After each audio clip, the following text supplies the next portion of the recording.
dears, and welcome back to my corner of the internet. I'm Shannon, and today we're going to be reading some more of Pride and Prejudice by Jane Austen. This back here, that's Bernard. He's my October co-host. He's more the strong and silent type, so he just likes to listen. Anyway, today we're reading chapter 18. Till Elizabeth entered the drawing room at Netherfield and looked in vain for Mr. Wickham among the cluster of redcoats there assembled. A doubt of his being present had never occurred to her. The certainty of meeting him had not been checked by any of those recollections that might not unreasonably have alarmed her. She had dressed with more than usual care and prepared in the highest spirits for the conquest of all that remained unsubdued of his heart, trusting that it was not more than might be won in the course of the evening. But in an instant arose the dreadful suspicion of his being purposely omitted for Mr. Darcy's pleasure in the Bingleys' invitation to the officers. And though this was not exactly the case, the absolute fact of his absence was pronounced by his friend Denny, to whom Lydia eagerly applied, and who told them that Wickham had been obliged to go to town on business the day before, and was not yet returned, adding with a significant smile, "I do not imagine his business would have called him away just now, if he had not wanted to avoid a certain gentleman here." This part of his intelligence, though unheard by Lydia, was caught by Elizabeth, and as it assured her that Darcy was not less answerable for Wickham's absence than if her first surmise had been just, every feeling of displeasure against the former was so sharpened by immediate disappointment that she could hardly reply with tolerable civility to the polite inquiries which he directly afterwards approached to make. Attendance, forbearance, patience with Darcy was injury to Wickham. She was resolved against any sort of conversation with him, and turned away with a degree of ill humor which she could not wholly surmount, even in speaking to Mr. Bingley, whose blind partiality provoked her. But Elizabeth was not formed for ill humor, and though every prospect of her own was destroyed for the evening, it could not dwell long on her spirits. And having told all of her griefs to Charlotte Lucas, whom she had not seen for a week, she was soon able to make a voluntary transition to the oddities of her cousin, and to point him out to her particular notice. The first two dances, however, brought a return of distress. They were dances of mortification. Mr. Collins, awkward and solemn, apologized instead of attending, and often moved wrong without being aware of it. Gave her all the shame and misery with a disagreeable partner for a couple of dances can give. The moment of her release from him was ecstasy. She danced next with an officer and had the refreshment of talking of Wickham, and of hearing that he was universally liked. When those dances were over, she returned to Charlotte Lucas, and was in conversation with her, when she found herself suddenly addressed by Mr. Darcy, who took her so much by surprise in his application for her hand, that without knowing what she did, she accepted him.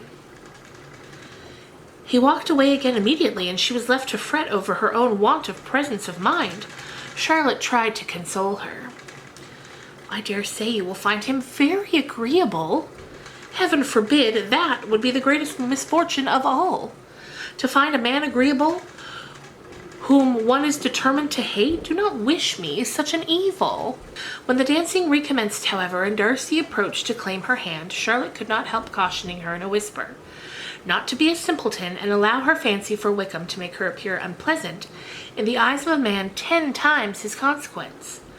Elizabeth made no answer, and took her place in the set, amazed at the dignity to which she was arrived, in being allowed to stand opposite to Mr. Darcy, and reading her neighbours' looks, their equal amazement in beholding it. They stood for some time without speaking a word, and she began to imagine that their silence was to last through the two dances, and at first was resolved not to break it, till suddenly fancying that it would be the greater punishment to her partner to oblige him to talk, she made some slight observation on the dance. He replied, and then was silent again. After a pause of some minutes, she addressed him a second time with, "It is your turn to say something now, Mr. Darcy. I talked about the dance, and you ought to make some sort of remark on the size of the room, or the number of couples." He smiled, and assured her that whatever she wished him to say should be said. Very well, that reply will do for present. Perhaps by and by I may observe that private balls are much pleasanter than public ones, but now we may be silent.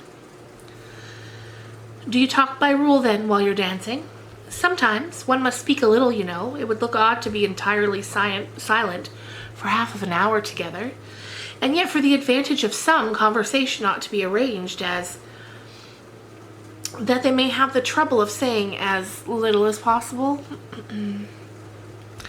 Are you consulting your own feelings in the present case, or do you imagine that you are gratifying mine? Both, replied Elizabeth archly, for I have always seen a great similarity in the turn of our minds. We're each of an unsocial, taciturn disposition, unwilling to speak unless we expect to say something that will amaze the whole room and be handed down to posterity with all the eclat of a proverb. This is no very striking resemblance of your own character, I am sure, he said. How near it may be to mine, I cannot pretend to say. You think it a faithful portrait, undoubtedly. I must not decide my own performance. He made no answer, and they were again silent until they had gone down the dance. When he asked her if she and her sisters did not very often walk to Meryton, she answered in the affirmative, and, unable to resist the temptation, added, "When you met us there the other day, we had just been forming a new acquaintance." The effect was immediate. A deeper shade of hauteur overspread his features, but he said not a word, and Elizabeth, though blaming herself for her own weakness, could not go on. At length Darcy spoke, and in contained manner said, "Mr. Wickham is blessed with such happy manners as may ensure his making friends. Whether he may be equally capable of retaining them is less certain." "He has been so unlucky as to lose your friendship," replied Elizabeth with emphasis, "and in a manner which he is likely to suffer from all of his life." Darcy made no answer and seemed desirous of changing the subject. At that moment Sir William Lucas appeared close to them, meaning to pass through the set to the other side of the room. But on perceiving Mr. Darcy, he stopped with a bow of superior courtesy to compliment him on his dancing and his partner. "I have been most gratified indeed, my dear sir. Such very superior dancing is not often seen. It's evident that you belong to the first circles. Allow me to say, however, that your fair partner does not disgrace you, and that I must hope to have this pleasure often repeated, especially when a certain desirable event, my dear Eliza," glancing at her sister in Bingley, "shall take place." "What congratulations will then flow in! I appeal to Mr. Darcy, but let me not interrupt you, sir.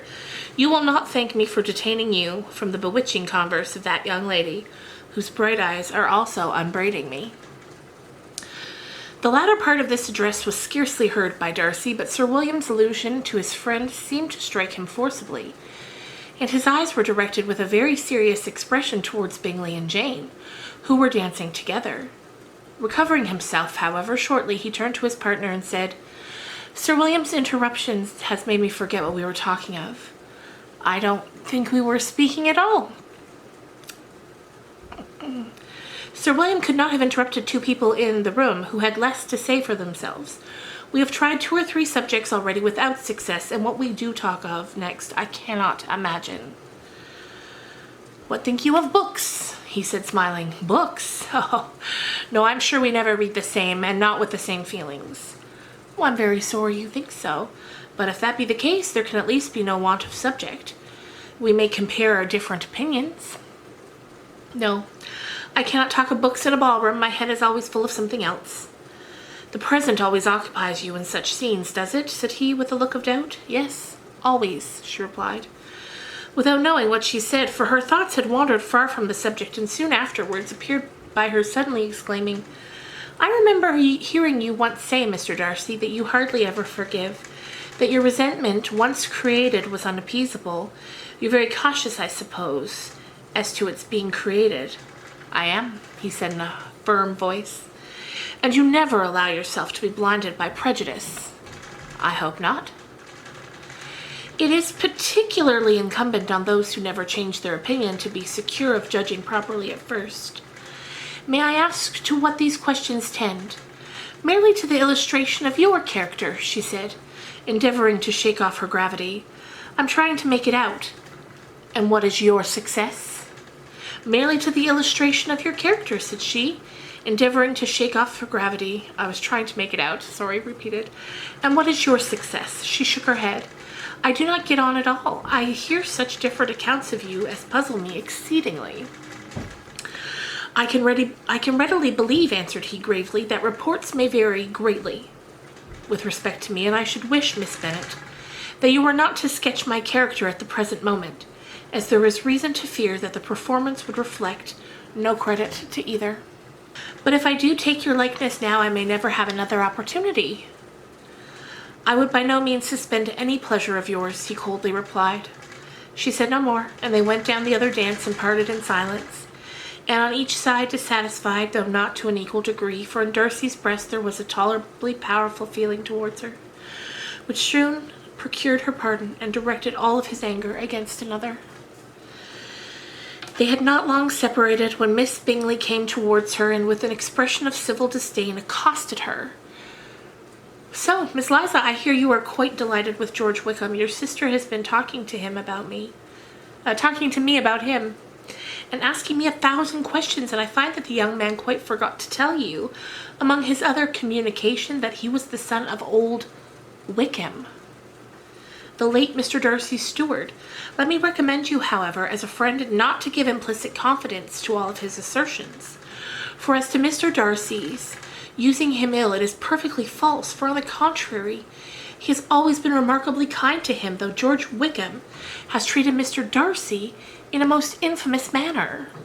I do not know the particulars, but I know very well that Mr. Darcy is not in the least to blame, that he cannot bear to hear George Wickham mentioned, and that, though my brother thought he could not well avoid including him in his invitation to the officers, he was excessively glad to find that he had taken himself out of the way. His coming into the country at all is a most insolent thing indeed, and I wonder how he could presume to do it. I pity you, Miss Eliza, for this discovery of your favourite's guilt, but really, considering his descent, one could not expect much better. His guilt and his descent appear by your account to be the same, said Elizabeth angrily, for I have heard you accuse him of nothing worse than of being the son of Mr. Darcy's steward, and of that I can assure you he informed me himself. I beg your pardon, replied Miss Bingley, turning away with a sneer. Excuse my interference. It was kindly meant. Insolent girl, said Elizabeth to herself. You are much mistaken if you expect to influence me by a paltry attack as this. I see nothing in it but your own wilful ignorance and the malice of Mr. Darcy. She then sought her eldest daughter, who had undertaken to make inquiries on the same subject of Bingley. Jane met her with a smile of such sweet complacency, a glow of such happy expression, as sufficiently marked how well she was satisfied with the occurrences of the evening. Elizabeth instantly read her feelings, and at the moment solicitude for Wickham, resentment against his enemies, and everything else gave way before the hope of Jane's being in the fairest way for happiness. I want to know, said she, with a countenance no less smiling than her sister's, what you have learnt about Mr. Wickham. But perhaps you have been too pleasantly engaged to think of any third person, in which case you may be sure of my pardon. No, replied Jane. I haven't forgotten him, but I have nothing satisfactory to tell you. Mr. Bingley does not know the whole of his history and is quite ignorant of the circumstances which have principally offended Mr. Darcy. But he will vouch for the good conduct, the probability, and honor of his friend, and is perfectly convinced that Mr. Wickham has deserved much less attention from Mr. Darcy than he has received. And I am sorry to say, by his account as well as his sister's, Mr. Wickham is by no means a respectable young man. I'm afraid that he is very imprudent, and has deserved to lose Mr. Darcy's regard. Mr. Bingley does not know Mr. Wickham himself? No, he never saw him until the other morning at Meryton. This account, then, is why he has received from Mr. Darcy. I'm satisfied, but what does he say of the living? He does not exactly recollect the circumstances, though he's heard them from Mr. Darcy more than once, but he believes that it was left to him conditionally only. I have not a doubt of Mr. Bingley's sincerity, said Elizabeth warmly, but you must excuse my not being convinced by assurances only. Mr. Bingley's defence of his friend was a very able one, I dare say, but since he's unacquainted with several parts of the story and has learnt the rest from that friend himself, I shall venture to still think of both gentlemen, as I did before. She then changed the discourse to one more gratifying to each, and on which there could be no difference of sentiment, Elizabeth listened with delight to the happy though modest hopes which James entertained of Mr. Bingley's regard, and said all in her power to heighten the confidence in it. On their being joined by Mr. Bingley himself, Elizabeth withdrew to Miss Lucas, to whose inquiry after the pleasantness of her last partner had scarcely replied before Mr. Collins came up to them, and told her with great exultation that he had just been so fortunate to make a most important discovery. "I have found out," said he, "by a singular accident, that there is now in the room a near relation of my patroness. I happened to overhear the gentleman himself mentioning to the young lady who does the honours of the house the names of his cousin, and of her mother, Lady Catherine. How wonderfully these sorts of things occur! Who could have thought of my meeting with, perhaps, a nephew of Lady Catherine in this assembly? I am most thankful that the discovery is made in time for me to pay my respects to him, which I am going to do now, and trust he will excuse my not having done it before. My total ignorance of the connection, I must plead my apology. You are not going to introduce yourself to Mr. Darcy?" "Indeed I am. I shall entreat his pardon for not having done it earlier. I believe him to be Lady Catherine's nephew. It will be in my power to assure him that her ladyship was quite well yesterday." Elizabeth tried hard to dissuade him from such a scheme, assuring him that Mr. Darcy would consider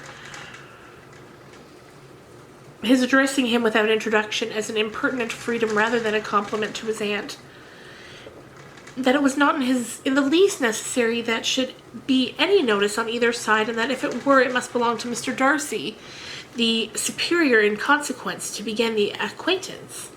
Mr. Collins listened to her with the determined air of following his own inclination, and when she ceased speaking, replied thus: "My dear Miss Elizabeth, I have the highest opinion in the world in your excellent judgment, in all matters within the scope of your understanding, but permit me to say that there must be a wide difference between the established forms of ceremony amongst the laity and those which regulate the clergy, for give me leave to observe that I consider the clerical office as equal point of dignity with the highest rank in the kingdom, provided that a proper humility of behavior as it is the same time maintained. You must therefore allow me to follow the dictates of my conscience on this occasion, which leads me to perform what I look on as a point of duty.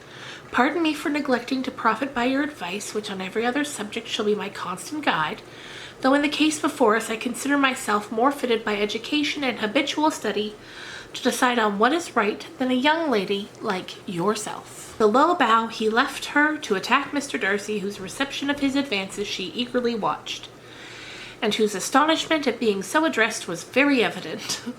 Her cousin prefaced his speech with a solemn bow, and though she could not hear a word of it, she felt as if hearing at all, and saw in the motion of his lips the words apology, Hunsford, and Lady Catherine. It vexed her to see him expose himself to such a man. Mr. Darcy was eyeing him with unrestrained wonder, and when at last Mr. Collins allowed him time to speak, replied with an air of distant civility. Mr. Collins, however, was not discouraged from speaking again, and Mr. Darcy's contempt seemed abundantly increasing with the length of his second speech, and at the end of it he only made him a slight bow and moved away. Mr. Collins then returned to Elizabeth. "I have no reason, I assure you," said he, "to be dissatisfied with my reception. Mr. Darcy seemed much pleased with the attention. He answered me with the utmost civility, and even paid me the compliment of saying he was so well conceived of Lady Catherine's discernment as to be certain she could never bestow a favour unworthily. It was really a very handsome thought upon the whole. I am much pleased with him." As Elizabeth had no longer any interest of her own to pursue, she turned her attention almost entirely on her sister and Mr. Bingley, and the train of agreeable reflections which her observations gave birth to made her perhaps most happy as Jane. She saw her in idea settled in that very house, and all the felicity with a marriage of true affection could bestow, and she felt capable under such circumstances of endeavouring events like Bingley's two sisters. Her mother's thoughts, she plainly saw, were bent the same way, and she determined not to venture near her, lest she might hear too much. When they sat down to supper, therefore, she considered it a most unlucky perverseness which placed them within one of each other, and deeply she was vexed to find that her mother was talking to that one person, Lady Lucas, freely, openly, and of nothing else but her expectation that Jane would soon be married to Mr. Bingley. It was an animated subject, and Miss Bennet seemed incapable of fatigue while enumerating the advantages of the match. His being such a charming young man and so rich and living but 3 miles from them were the first points of self-gratulation, and then it was such a comfort to think how fond the 2 sisters were of Jane, and to be certain that they must desire the connection as much as she could do. It was moreover such a promising thing for her younger daughters, as Jane's marrying so greatly must throw them in the way of other rich men. And lastly, it was so pleasant at her time of life to be able to consign her single daughters to the care of their sister, that she might not be obligated to go into company more than she liked. It was necessary to make this circumstance a matter of pleasure, because on such occasions it is the etiquette, but no one was less likely than Mrs. Bennet to find comfort in staying home at any period of her life. She concluded, with many good wishes, that Lady Lucas might soon be equally fortunate, though evidently and triumphantly believing there was no chance of it. In vain did Elizabeth endeavour to check the rapidity of her mother's words, or persuade her to describe her felicity in a less audible whisper, for to her inexpressible vexation she could perceive that the chief of it was overheard by Mr. Darcy, who sat opposite them. Her mother only scolded herself for being nonsensical. "What is Mr. Darcy to me, pray, that I should be afraid of him? I'm sure we owe him no such particular civility as to be obliged to say nothing he may not like to hear." "For heaven's sake, madam, speak lower. What advantage can it be for you to offend Mr. Darcy? You'll never recommend yourself to his friend by doing so." Nothing that she could say, however, had any influence. Her mother could talk of her views in the same intelligible tone. Elizabeth blushed and blushed again with shame and vexation. She could not help frequently glancing her eye at Mr. Darcy, though every glance convinced her of what she dreaded, for though he was not always looking at her mother, she was convinced that his attention was invariably fixed by her. The expression of his face changed gradually from indignant contempt to a composed and steady gravity. At length, however, Mrs. Bennet had no more to say, and Lady Lucas, who had been long yawning at the repetition of delights which she saw no likelihood of sharing, was left to the comforts of cold ham and chicken. Elizabeth now began to revive, but not long was the interval of tranquillity, for when supper was over, singing was talked of, and she had the mortification of seeing Mary, after very little entreaty, preparing to oblige the company. By many significant looks and silent entreaties did she endeavour to prevent such a proof of complaisance, but in vain. Mary would not understand them. Such an opportunity of exhibiting was delightful to her, and she began her song. Elizabeth's eyes were fixed on her with the most painful sensations, and she watched her progress through the several stanzas with an impatience which was very ill rewarded at their close. For Mary, on receiving amongst the thanks of the table the hint of hope that she might be prevailed on to favour them again, after the pause of half a minute began another. Mary's powers were by no means fitted for such a display. Her voice was weak and her manner affected. Elizabeth was in agonies. She looked at Jane to see how she bore it, but Jane was very composedly talking to Bingley.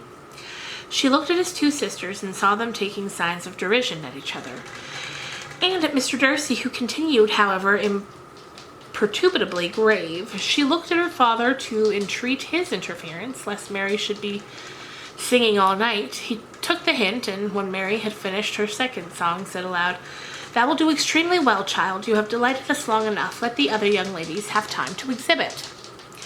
Mary, though pretending not to hear, was somewhat disconcerted, and Elizabeth, sorry for her and sorry for her father's speech, was afraid her anxiety had done no good. Others of the party were now applied to. "If I," said Mr. Collins, "were so fortunate as to be able to sing, I should have great pleasure, I'm sure, in obliging the company with an air. For I consider music a very innocent diversion, and perfectly compatible with the profession of a clergyman. I do not mean, however, to assert that we can be justified in devoting too much of our time to music, for there are certainly other things to attend to. The rector of a parish has much to do in the first place. He must make such an agreement for tithes as may be beneficial to himself and not offensive to his patron. He must write his own sermons, and the time that remains will not be too much for his parish duties and the care and improvement of his dwelling. which he cannot be excused from making as comfortable as possible, and I do not think of it in light importance that he should have an attentive and conciliatory manners towards everybody, especially towards those to whom he owes his preferment.